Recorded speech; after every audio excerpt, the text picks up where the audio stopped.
Hi everyone, and welcome to Screams After Midnight, the horror movie podcast here on the Mild Fuzz Podcast Network. I'm Peter Bradley, and joining me as always is Tim Vergulish. Thank you, Peter. It is both a pleasure and an honor. Of course it is.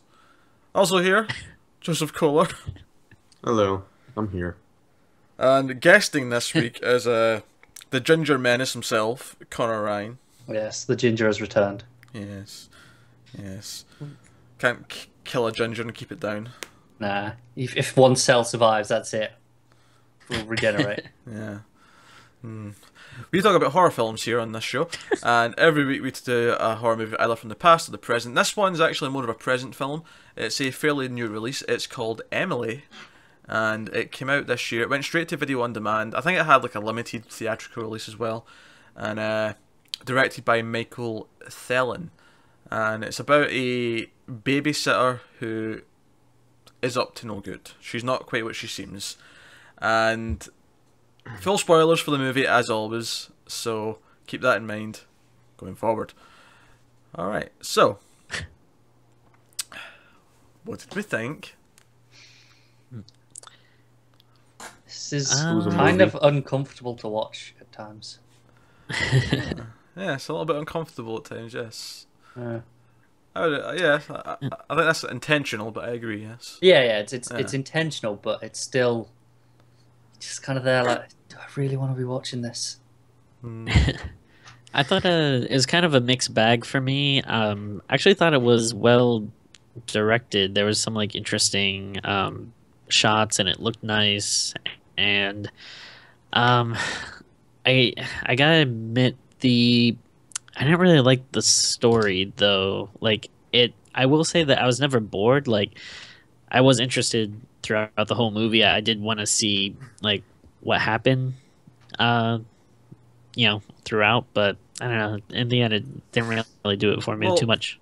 Before we dip into like going further down the movie, I want to start just talking about the opening, because I wasn't sure what to expect from this, and right away the opening shot that just sort of lingered outside, and we just sort of seen in one shot just this girl get kidnapped into the car.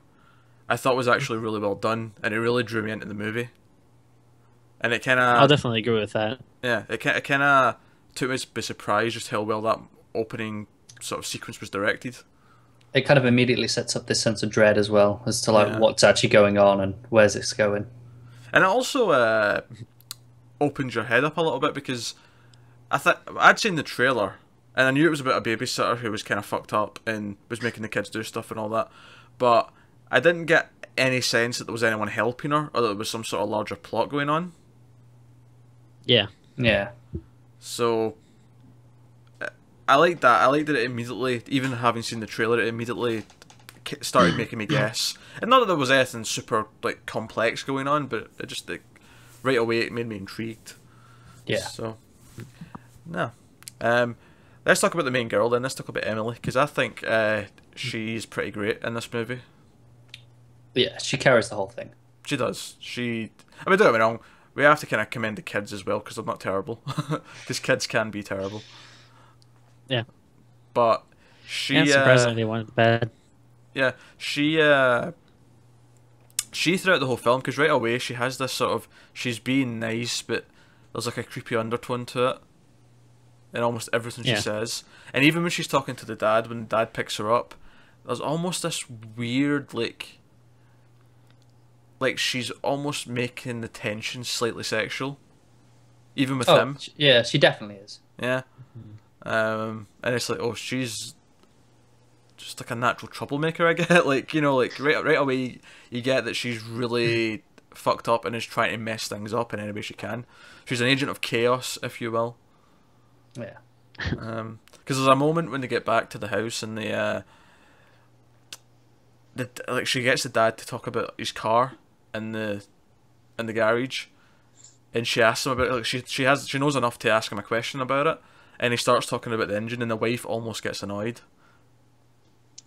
It says, "Hurry up, we're in a rush," So I thought that was quite good. So yes, you're all being very quiet.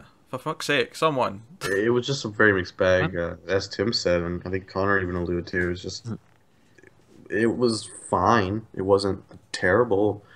It was entertaining for the hour and a half, but maybe probably nothing I really want to rewatch or revisit later. Well, I disagree with that. I think it was actually quite good.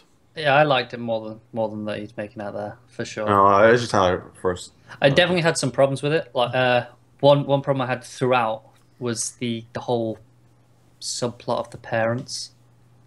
I'm not entirely sure why. Like the whole thing with them going to dinner and their relationship issues. Like, why was that there? They just pissed me off because they were like so fucking boring. I hated every moment they were on screen. Like I didn't feel like they had any chemistry at all. Hold on. I think hating every moment they're on screen is a bit harsh. I don't think they were necessarily terrible. I just don't think they were that interesting. I don't think they added weren't anything to the necessary. film though.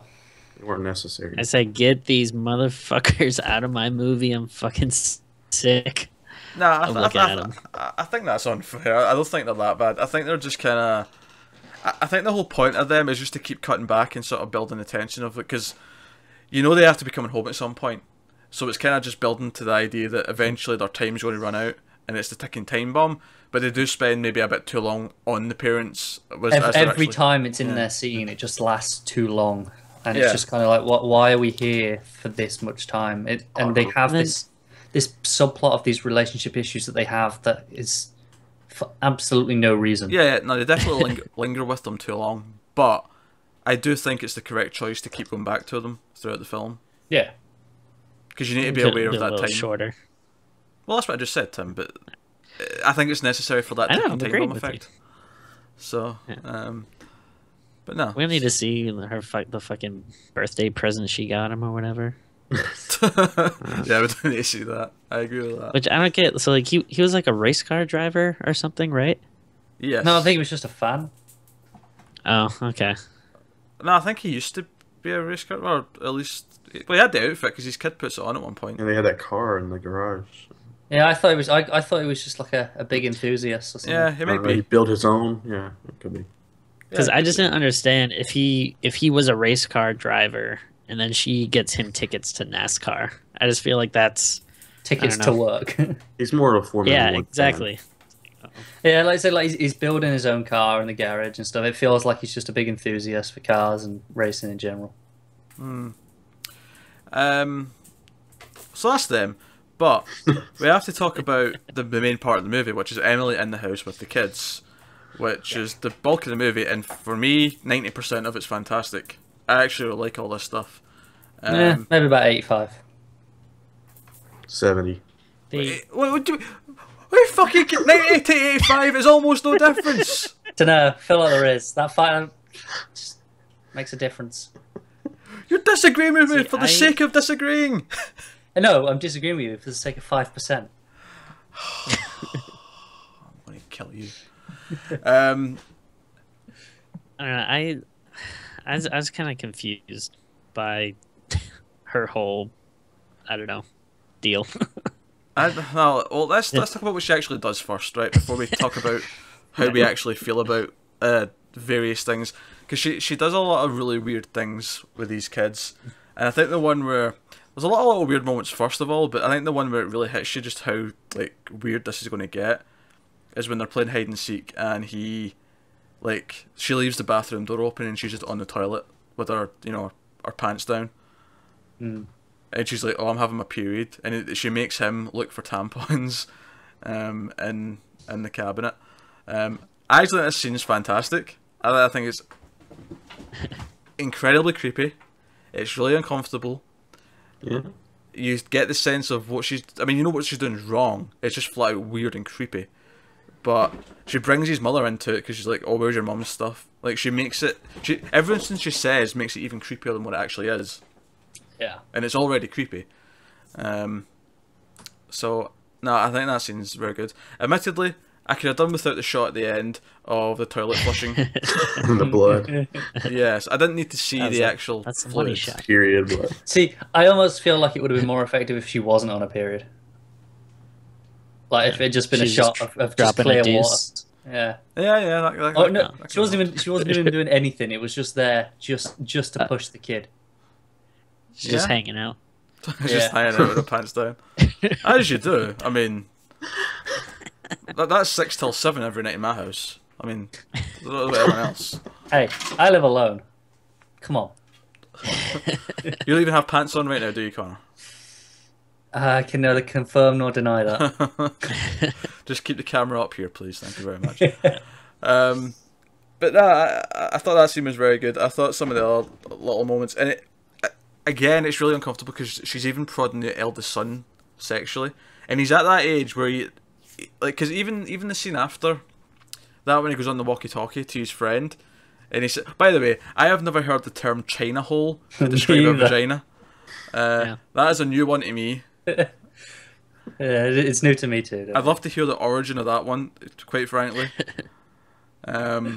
But even him like going onto the walkie-talkie saying, "Oh man, I thought I just seen my first China hole."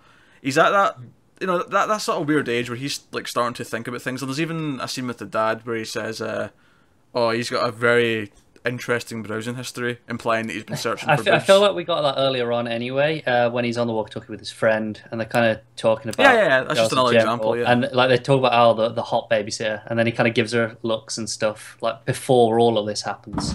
Yeah, it's sort of seeded throughout. Those were just the sort of the main examples, and I think what's interesting about that is she's really playing that up. Like she's really aware that he's at that age. Yeah. That just makes it so much creepier. Which makes it so much creepier. And then what adds to it after that is there's even this weird psychological thing where after that moment, which is like the big tease, if you will, for him, after that moment she's quite cold to him and starts treating him really differently. There's a lot of weird sort of dark themes going on there. Yeah. No, everyone just okay. Yeah. Stunned with silence. Okay. Like I don't know. I just honestly, I just didn't like get like what she's trying to do. Just corrupting innocence. Well, we had this conversation, Tim, after we watched it, because we watched it together, and you were obsessed with why is she doing this specific thing and that specific thing and this, and because obviously we find out that later on in the movie that she is in the market to kidnap a kid because she had a kid, it accidentally died, and this made her snap, and she doesn't just want any kid, and she wants to have a connection with the kid. So she's sort of looking at the youngest boy, because it's the older boy who's like, I don't know, 12, 11, something like that. I think they say 11. Yeah. 11, yeah. And then the middle sister, who's there, and such a killjoy. What a brat she is. As soon as they start doing anything, she's like, we're not supposed to do this. Well, there's always one kid like I don't know, that. she lets the video go on for quite a while. Yeah, she does. Yeah, she's oddly curious about the video. We'll get to the video in a minute. We're not. I mean, was that before or after they killed her beloved pet? That was after they killed the pet. Yeah. That was not a pleasant scene either. I felt quite bad during that scene. Yeah. Actually, I feel quite bad through so much of this movie. It's like, it's just like I'm watching it and like, this is not nice to watch. But see, I like scenes in that respect. Yeah, but I like that though. That's, I do as well. It's effective. It's completely intentional. And like I say, I think she's great throughout the entire film. The way she smirks at things and the way she reacts to them doing something wrong. She just has this way of carrying herself as well. Yeah, and she sort of edges him on as well. Even the bit after he licks all the cookies that the sister wants. Even the way she sort of says, now that your DNA is all over that, you're going to have to eat them all. There's even like an odd sexual undertone to that. Like, it's just there throughout the whole thing. And there's that like weird reverse punishment. It's like, well, now you got to eat all of them. And it's like, well, can I get some milk? It's like, no, not till you eat all of them. Yeah, she's practically a fucking dominatrix for an 11-year-old. What the hell's going on? Yeah. It's like, that's why that's what's bothering me. Like, does she want to fuck these kids or does she want to have a kid? I don't. She wants to take one. It's weird. And corrupt the rest. Well, but then why is it so important to her to? I don't know. She's doing these things that are like tests or something, I guess. Why is it important to not just have a kid, but have a kid that's like cool with watching like porno with you and like that kind of fucking shit? She's fucking crazy. She's not. I don't think it really needs much more motivation than that. The thing is, I don't really care about the motivations either, but it's just an excuse for her to do these uncomfortable things, which is fine with me. Yeah, because that's what makes the movie good. That's the premise of the movie. That's the whole point of the movie, that she's doing all this stuff. So yeah, it's flimsy. I think I think even if they had something that was like a little more, like, I don't know, like she's always been crazy and she just escaped from a mental institution or something like that, would even be more preferable to me than just like, no, but just a regular person that loses her kid and then she's like, oh, well, I guess I'm crazy now. It's the whole one bad day thing, isn't it?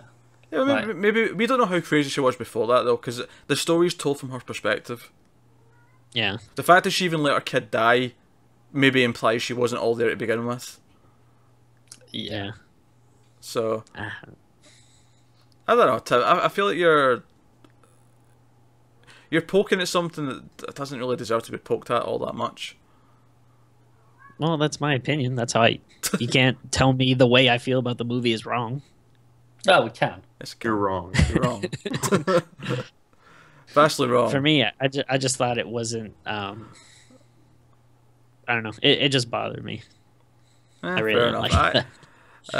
I really had no problem with their motivations. I was cool to just have the crazy person being crazy, and I really liked all this stuff. And obviously, yes, her showing the sex, because it's in the trailer that she shows them sex, which I assumed at the time was a porno, but it turns out that she's been planning this because she's recorded their parents having sex, which and it's incredibly awkward the entire time. But the time that it's really awkward, the thing that puts it over the edge is when you hear the wife say to the husband, "You're really hard right now." That was the moment where you just sort of like cringed and sort of came back and went, "Oh, these kids are going to need therapy after this." It's another one of those moments where it's like, I don't want to be watching this. I can't look away. But, yeah. But I think what's really smart about that though, that this is when the older kids starting to like put two and two together and try to like help, because there's a whole thing at the start of the movie where the dad says, "All right, you need to be the example, or look after your brother and sister, or whatever." Yeah. And he kind of, in a weird way, that's kind of his arc that he takes that responsibility on throughout the movie. So that was him starting to do that. Now, if I do have complaints, and I do, it's not a perfect movie. I liked it a lot. However, of the last like 20 minutes, something like that, there's a moment where she cuts power to the house and turns all the lights out. And from that point on, I could tell almost nothing that was going on inside the house. It kind of got boring at that point, I'll be honest. Yeah, well, because I feel like the whole movie was this uncomfortable situation after uncomfortable situation. It was like that's what the hook was, and then it was just like, okay, it's just another run around in the dark scare fest thing. It kind of just felt generic. I wouldn't have a problem with that because the direction had been so good up until that point that all of a sudden I couldn't tell what was going on. Like it was like a different person directed that last 15-20 minutes. Yeah, I know what you mean. It was definitely. Just everything about it was different. Like, it felt like a different movie entirely. It didn't ruin the film to me because it felt like a fairly logical conclusion. It almost just felt like, right, we've got from A through T, and we need to have this last chunk of the movie to finish it off for the story to make sense. But it's certainly not, it's easily the weakest part of the film. Everything before then is much better. And even two of the kids being knocked out and the brother like sort of like hiding them in places and stuff just felt slightly goofy. Yeah. Just this 11-year-old kid like carrying his like 6-year-old sister who's knocked out, like there's just elements of it that felt a little bit. I love how she needs more time, so she tells her boyfriend who is working with her. I thought it was her dad. I didn't think it was her boyfriend. Oh, was it? Oh, all right. I thought it was her boyfriend or husband. Boyfriend or husband, somebody. It was much older, I thought. I thought I thought that was that's what I thought the intention was. The way she's creepy with the kid is because she's creepy with the older ones as well. But I love that he basically like kills himself trying to like his plan's like, all right, yeah, I'll just ram their car with mine, and then he just kills himself. Like, which to be fair adds a really little bit of interesting characterization to him, because he's almost no character. He's just like this presence, with sort of watching them throughout the movie. But that almost is like, well, as fucked up as he probably is, he at least really cared about her, because he cared enough about her being happy to sacrifice himself. Well, like I was really expecting like a horror movie thing, like where they're gonna go to the car and his body is gonna be missing. But I was like, oh no, he really just died like that unceremoniously. Yeah. So actually, another scene that I really liked is when the actual babysitter shows up, or the one who, you know, is the actual babysitter. One who cancelled, yeah. Yeah. I actually kind of like that scene as well, because it's a very... It reminded me a little bit of the scene in Panic Room, where Jodie Foster answers the door to the cop, but she's been held captive at the time, she can't talk about it. The way she brings the kids down and they all have to like talk to her and all that. And because at this point the kids know they're in deep shit, and the girl tries to like sneak the note and all that. And I did like how when Emelie goes out to like get her, I like how just sort of simple it is. She just sort of bashes her head on the dashboard a couple of times. I really like how there's no hesitation either. No, it's she just does straight it. in. That's And drags that's the one body thing back actually. to the house. Yeah, like one thing I did really enjoy about that was like how they like did violence in the movie. Like I feel like a lot of movies would try to really like, you know, hype those like action parts up and like, you know, would really like lay in with like the sound effects and the gore and stuff. But this was just like much more very like surreal, kind of like it was almost like, you know, the camera isn't even there. It's like you're just watching this thing like happening. You know, it doesn't feel like super stylized or anything, which I thought was like really cool. And then even like same thing like for the end, you know, when he runs over her with the car is just like very, you know, that just happened. You know, I think you really like nailed it there when you said surreal, because it almost feels like it's not quite happening. Yeah, because it's like, wait, that actually happened, because it's not brought attention to, so obviously you're not actually sure that it's happened. It's not until you see her face in the next shot when she's been dragged, like just how bloody her face is, and it's like, oh shit. Yeah. But it makes sense. Like if you get your face rammed into a dashboard 3 times, your face would look like that too. Yeah.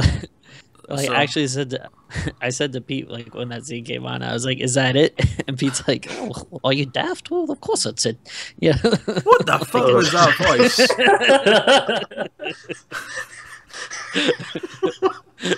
What That the is spot on, Peter.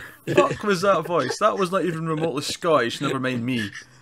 Best impression of ever. Not just a Peter, just ever. Best impression of anything ever. Tim, you're the worst. Evan used to do the impersonations all the time. Oh god, yeah, let's not talk about that, please. But yeah, so I really like that scene. I thought it was good tense, and like you bring up with the serialism. What I liked about that though is I liked how that lent to the whole idea that this must feel so surreal to the kids, because like it's just it's a normal night. The parents are going out, they're getting a babysitter, and all this weird shit just invades their lives. Like it's this because they're so innocent. The acts of violence would be so shocking to them and random. It'd be fairly shocking and random to an adult as well, but to them specifically, Yeah. it's like it's just this innocent world where they don't have all these cares about all these things, and then all of a sudden they're thrown into this danger. And you know that oldest kid, he grew up about 10 years that night probably. He'll be Yeah. Yeah. He actually had like a pretty good little arc. yeah. You know, you're talking about surrealism. I've just thought about another scene that really highlighted it. Is you know, when she's telling the story to the kids, and it starts kind of normal because they're kind of all there, except the oldest one, and is outside, and then the girl's outside, and it kind of focuses on them, and you just kind of see her at the edge of the shot, and it's kind of like it's narrating over a story, like narrating over these images, and it kind of just feels like it is something else entirely. Yeah, I think those moments are done well. So let's see. I think the last 15-20 minutes, whatever it is in the house with the lights off, bit weak. The car stuff outside wasn't as bad though. Like I felt like it wasn't as good as the rest of the movie, but it picked up for the end, and there was some good sort of tension as the parents were rushing home and found their kids. Although part of me is annoyed that we didn't get the reaction of the parents to find out that they'd seen a sex tape of them.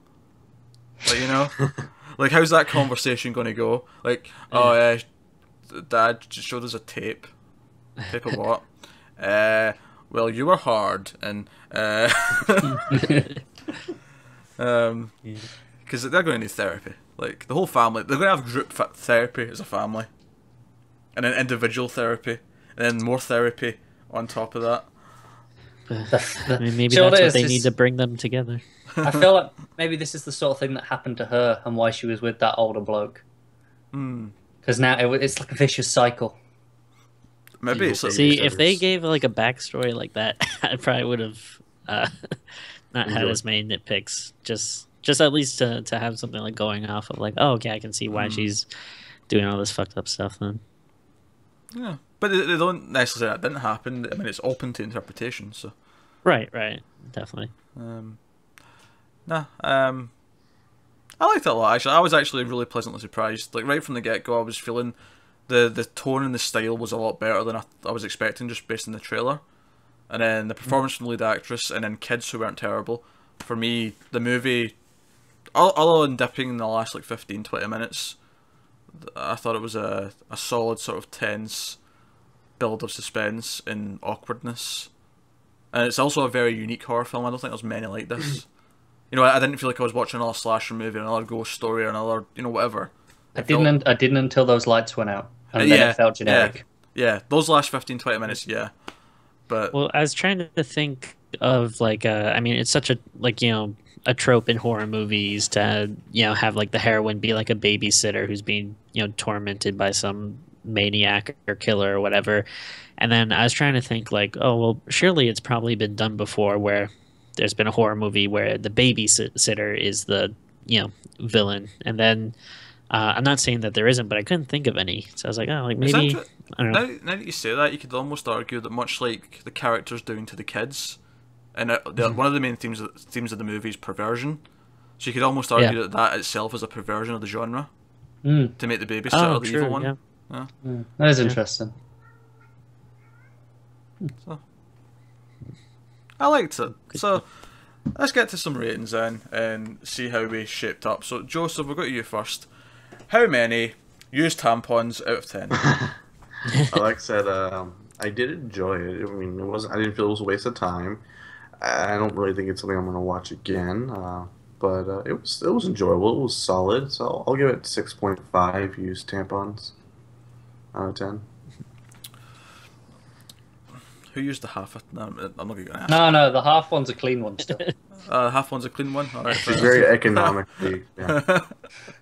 The half one was used for a nosebleed, not a period. Which, according to Curb Your Enthusiasm, works really well, so I trust Larry David. Hey, to be fair, they are designed for soaking up blood. Yeah, they are. Connor? I'm going to give it 7.5. 7.5. Timmy? I probably sound like I was like the harshest one, but I did still really like the movie. Like I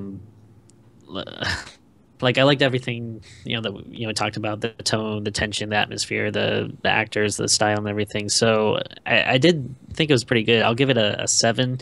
But I mean, honestly, like I know again it's still like a little nitpicky, but just kind of like that, I guess, I don't know, lack of maybe motivation, explanation, backstory. I don't think it's needed in every movie, but for whatever reason, in this movie it did bother me. But if they did have something like that, it probably could have easily been bumped up to like an 8, maybe even 8.5 or something for me. But I felt a similar way about the ending. That if the ending had been better, I'd have been higher. Yeah. I'm more with Connor here in the sense that I have no problem with the backstory or the motivation. For me, it's the last 15-20 minutes just isn't as strong.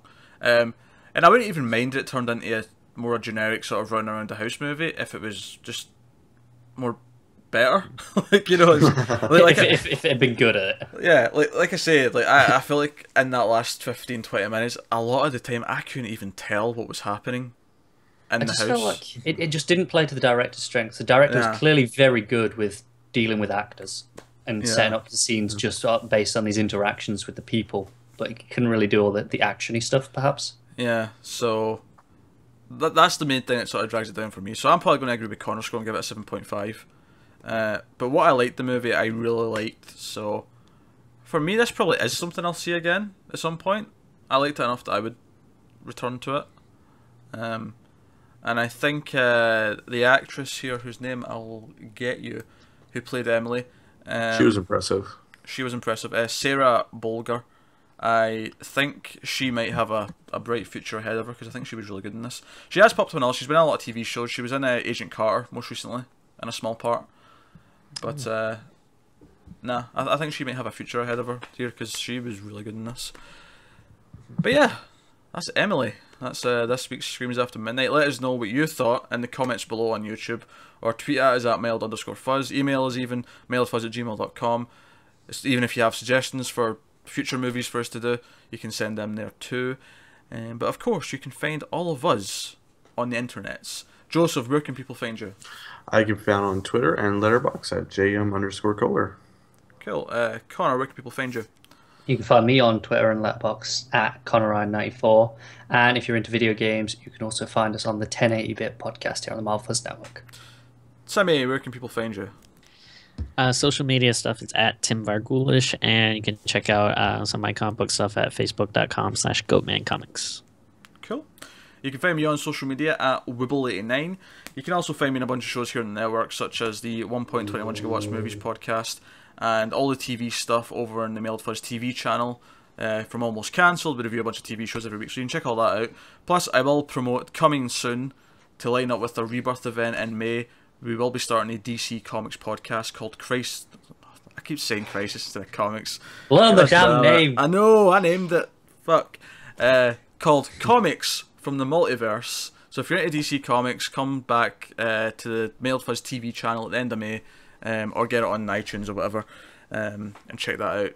But of course, if you don't care about any of that and you only care about horror movies, then just stay here. We appreciate having you. Help out the show by liking, thumbs up, 5-star ratings on iTunes, all that jazz, comments and shares. And Oh, wait. Pete, I forgot. I have another plug. oh, I'm so sorry. I'm so sorry. It Tim, has your turn. Tim, would you like to plug one more thing? Yes, actually, I just have some very good friends of mine actually made a horror short. So if you, definitely like horror, you can watch it for free online. I think it's on Vimeo, but it's called Dick Ripper.